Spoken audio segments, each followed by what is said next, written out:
Hi, my name is Jade, and I am primary external protector for Collective Mind. Hi, it's Onyx again, and I'm actually a primary sexual protector. I don't know if I've ever said that before.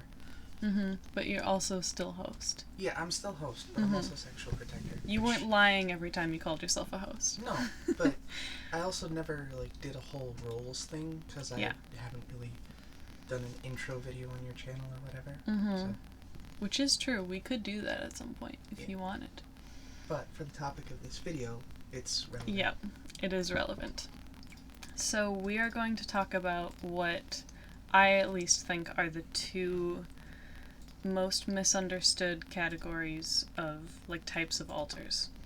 At least two of the big ones, and two of the ones with the most stigma around them, which is persecutors and sexual altars. This video is going to have some trigger warnings because of the type of content we are discussing. So there is going to be reference to abuse and to self-harm and suicide, but nothing graphic. There will also be some examples of manipulation and controlling type behavior. And we will be referencing sex. The word sex will come up several times because we're talking about sexual altars. So if any of that will be a problem for you, then please take care of yourself. So persecutors are altars who cause harm is basically my very broad definition of them, because there are lots of different ways that you can cause harm, and I would consider probably most of those ways to be persecutors. Would you disagree with that in any way? Hurt themselves, other altars, or the body. A big example of something that would be an exception from that is if a little has a tantrum and accidentally hurts someone in the middle of a tantrum or a breakdown. I wouldn't call them a persecutor. Or if there's a one-off situation where an altar yells at someone when they're really angry, I wouldn't call them a persecutor. It has to be pretty consistent behavior or extreme behavior, even if it's not super regular, if that makes sense. So either frequency or intensity, I think, is what I would require to fully call them a persecutor. Otherwise, I would say that in that moment they were acting like a persecutor. Yeah. I mean, it's never one thing even in life. Just because someone steps on someone else's toe doesn't mean they're a physical abuser. Right. Exactly. Everybody has moments where they're not doing the best, and that doesn't excuse it, but everybody usually has moments like that, because we're all human, and we're all people. And especially systems, we're all traumatized people. Yeah. So, types of things a persecutor might do, just like broad categories, is they might hurt the body, they might hurt other altars, they might take the system back into dangerous situations, like go back to an abuser, or things like that that seem clearly harmful from the outside. I say from the outside because it's not always clear to the persecutor that they're causing harm. They might genuinely think that they're a protector, that they are helping the system, and that everything they're doing is not only necessary, but the only way to stay safe. Yeah. There's a lot of cases of persecutors who perpetuate abuse because it was so ingrained in them that we have to do what, in our case, our dad said, because otherwise he'll know and find out, so we have to keep doing this even though it really sucks, or else it's going to be worse in the future. Working for a shitty boss at a job or whatever, you have to do what they say, and if you don't, it's going to be obvious. There are some things you can get away with, but for the most part, you're gonna police yourself. What's the panopticon? I think was from your one English class. Yep.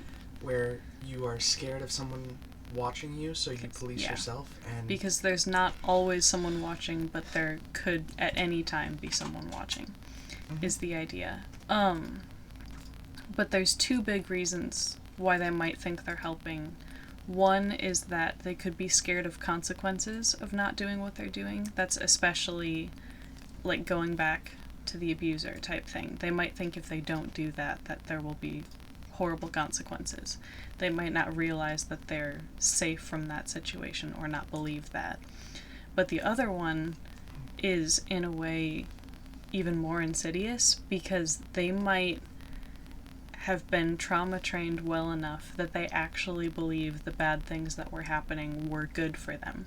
That whatever lie that was told to say that this is going to help you in whatever way, this is going to make you stronger, this is whatever, that they believed that, and if they believe it's helping, then they should keep doing it. Unfortunately, that is the case. Because, especially in our case, we didn't have a whole lot of other exposure to things outside of our little world that our dad had created. It was all church stuff. It was all not great. Yeah. It was pretty rough overall. And we didn't know about anything outside of that just because we didn't have the opportunity to experience that. Now, I do want to address, not every persecutor thinks they're helping. There are persecutors who are just so angry that nothing else comparatively matters to them, or that they don't believe it's possible to be safe, so why not lash out with the anger that they have? And they have a right to be angry. They have been through unbelievably horrible shit, basically across the board. I don't think I've ever heard of a persecutor not also being a major trauma holder. Because that's what feeds into the anger and the despair, and trauma holders are more likely to, for instance, self-harm and have suicide attempts and all of those things just because of the amount of pain they're in. So persecutors overall act out of pain and fear. There can be anger mixed in there. There often is anger mixed in there. That's usually not the primary motive in my experience. In our system and talking to other systems, it's usually not primarily anger. It's usually primarily pain or fear or both. Yeah.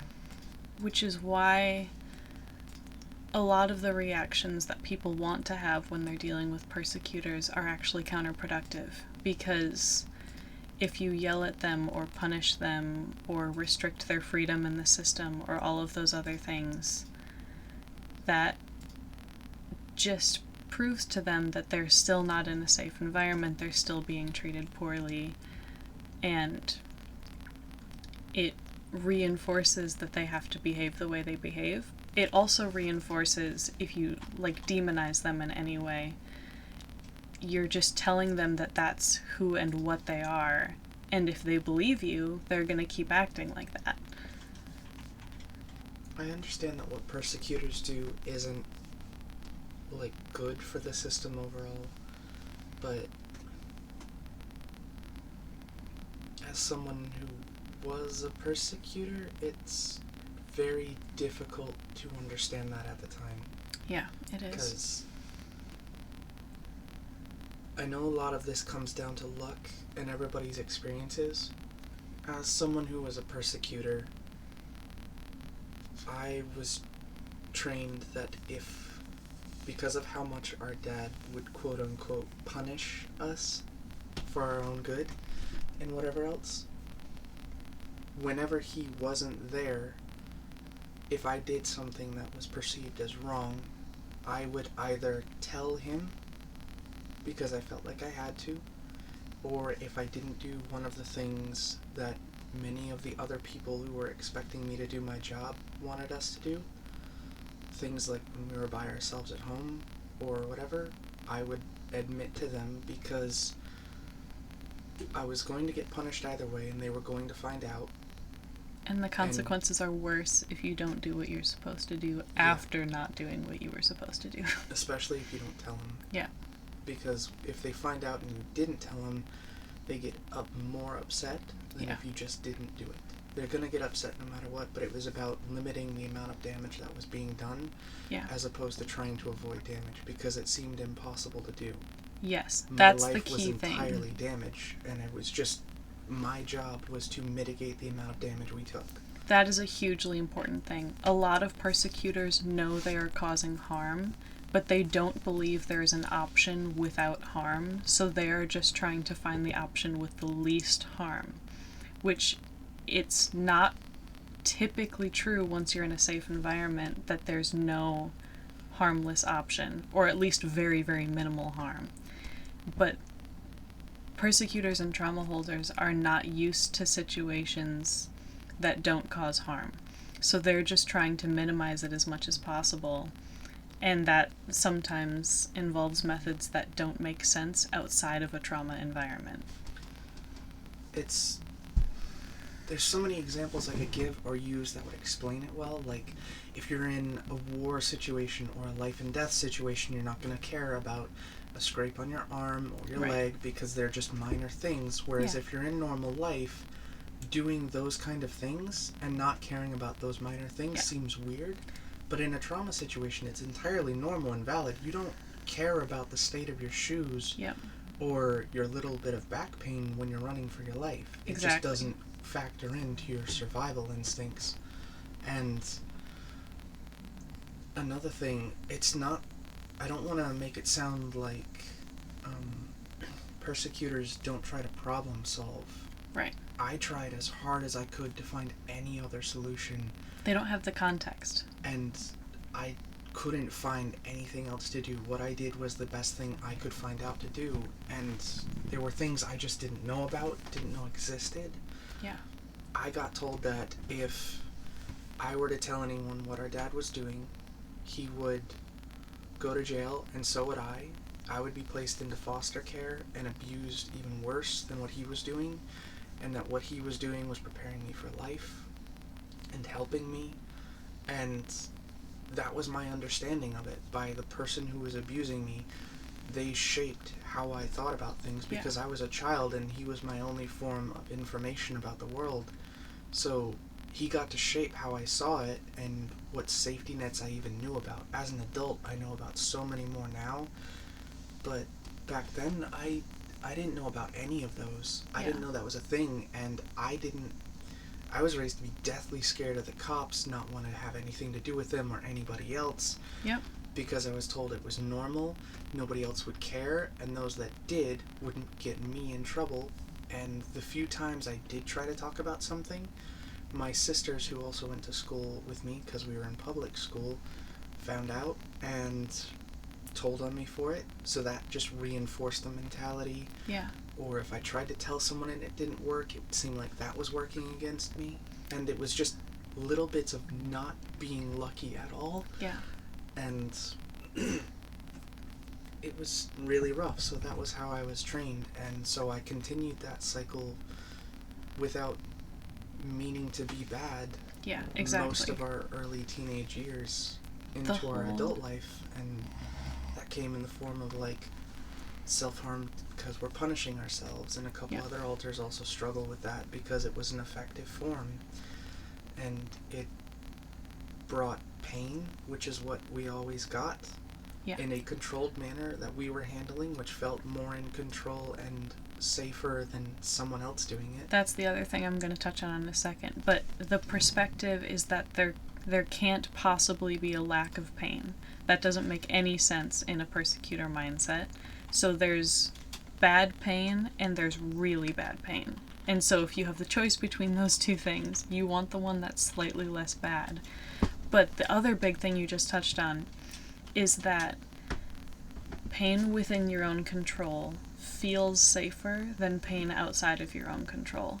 And valuing control is a really, really big trauma thing, because so much of your life, if you've had extensive trauma, has been totally outside of your control.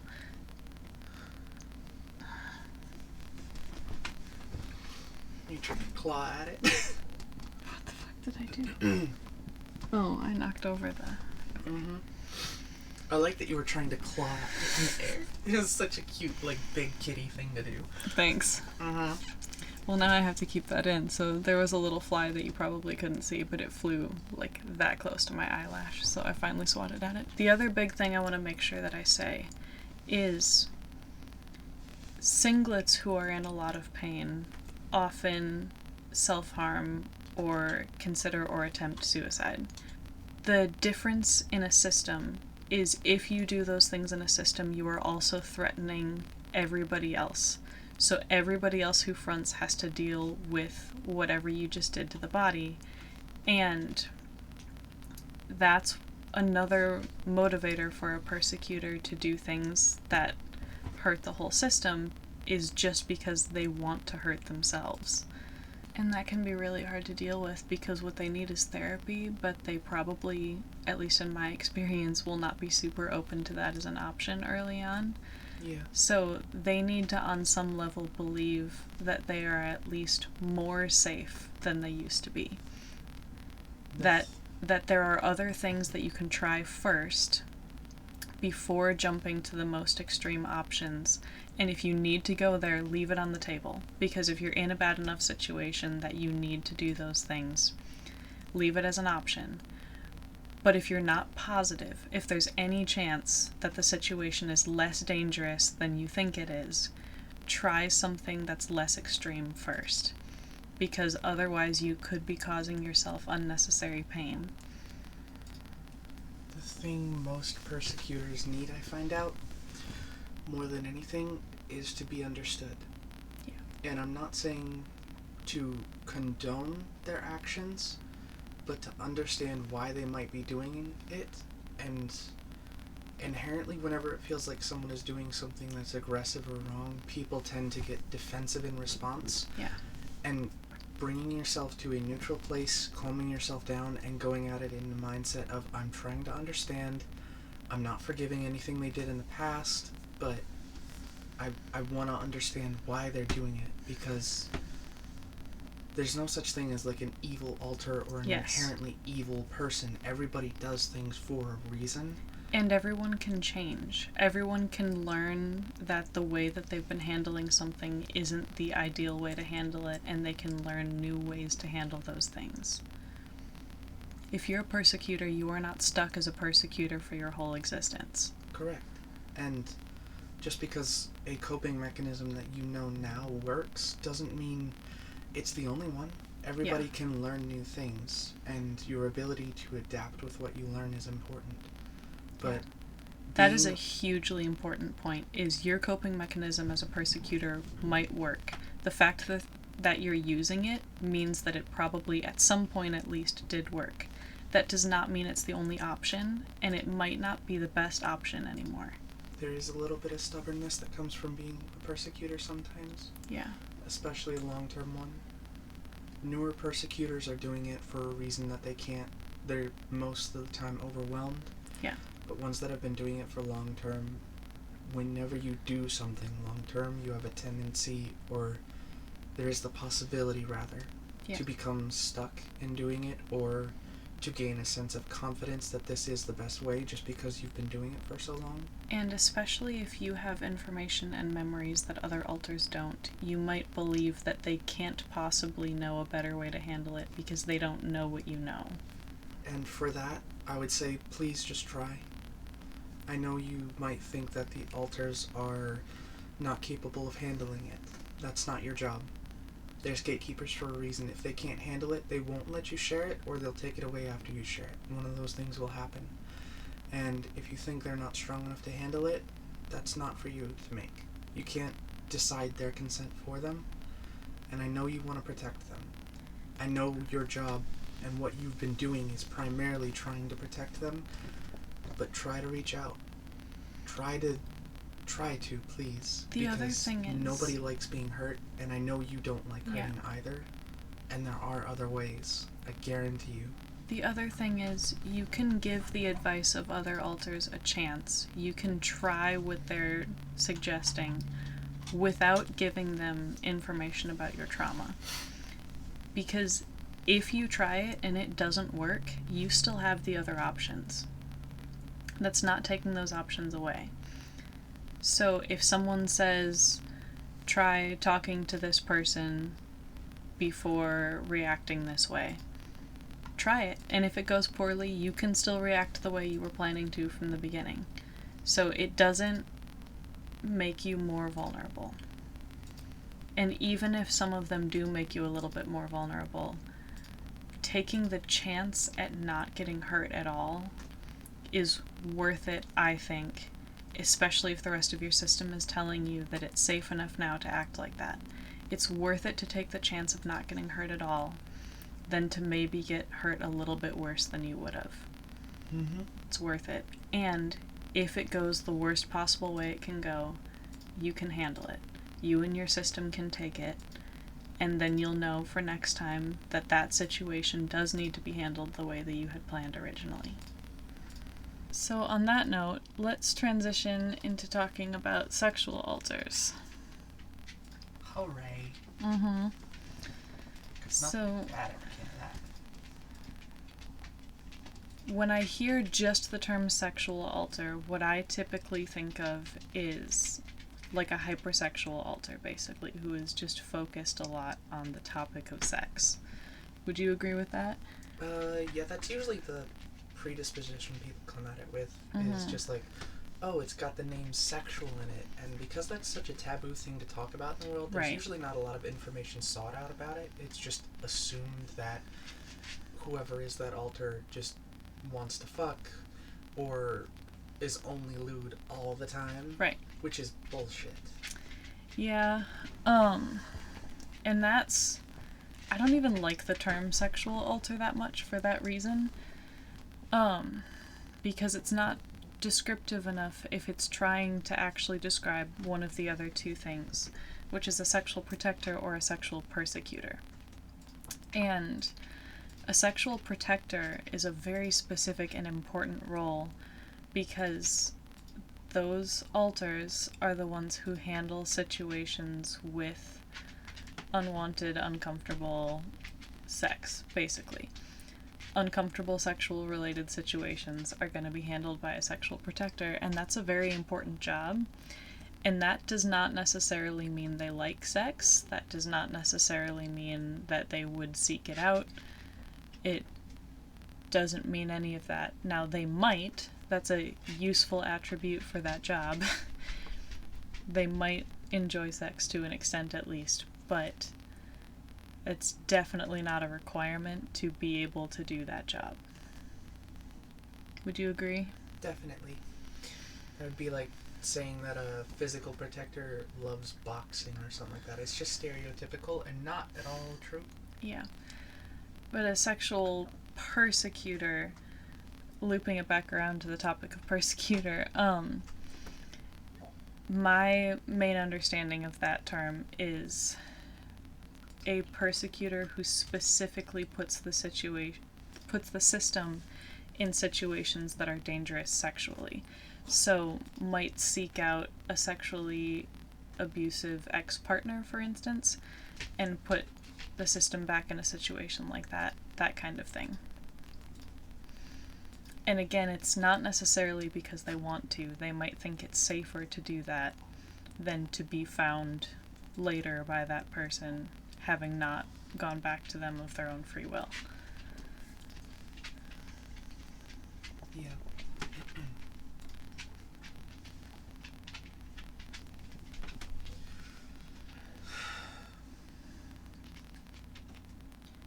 A couple just overarching things I want to say about this. It's okay to like sex. Yes, definitely. Just generally, just for all people, it's okay to like that. It's okay to talk about it in a group of consenting people, particularly consenting adults, I would say, but maybe teenagers, like in an informative type setting, and the age I would be kind of flexible on, depending on the way you're talking about it.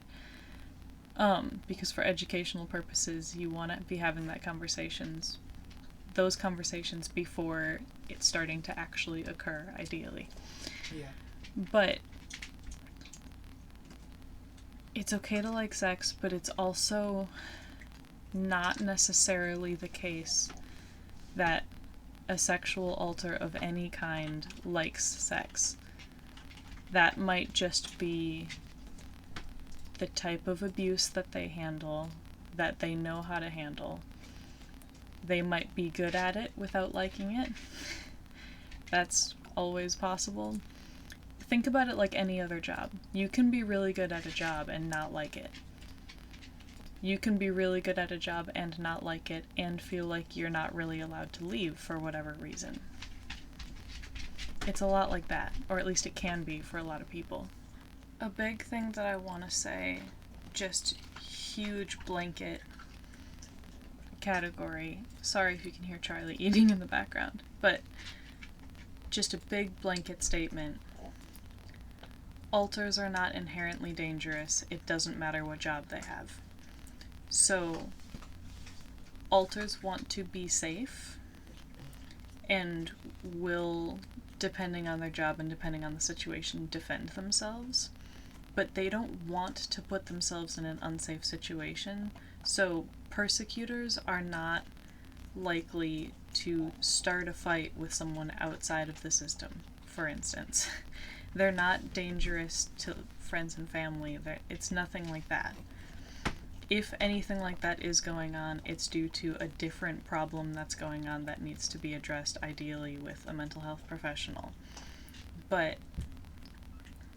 unless you are at least a perceived threat in some way, alters have no reason to try to hurt you. They're just trying to be safe. They don't want to be hurt, and they don't want to hurt you.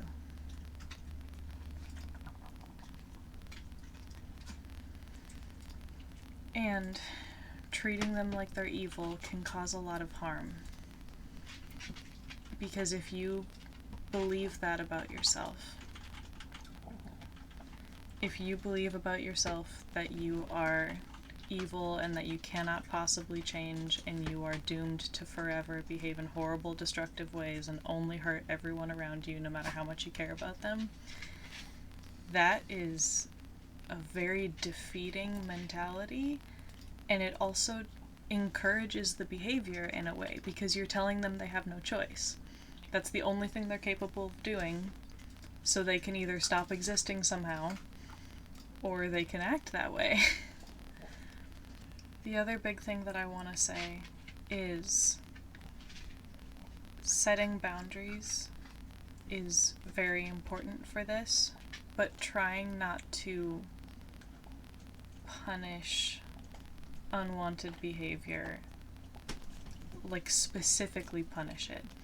Like trying to be open with communication about the purpose of the boundary. Say that this thing that you're doing is harmful. It's not necessary for this situation. Can we talk about why you're doing it? Come up with something else you can do instead. But safety is important.